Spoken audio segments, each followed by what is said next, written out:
কেউ মারা গেলে সাথে সাথে কি করণীয়?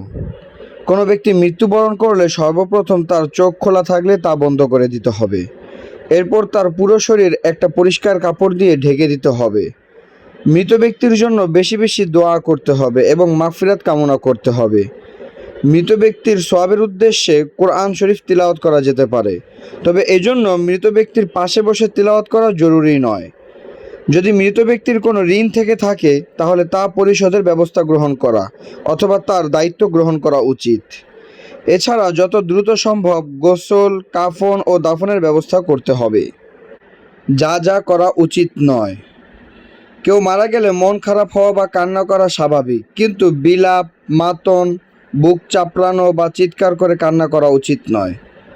মহিলা মানুষ মৃত্যুবরণ করলে তার মাহরাম ব্যতীত অন্য কোনো পুরুষকে তার লাশ দেখানো থেকে বিরত থাকতে হবে। লাশকে গোসল দেওয়ার আগে তার পাশে বসে কোরআন শরীফ তেলাওয়াত করা থেকে বিরত থাকা উচিত। এছাড়া শরীয়ত বিরোধী যে কোনো ধরনের রীতিনীতি, বিদআত ও কুসংস্কার থেকে বিরত থাকতে হবে।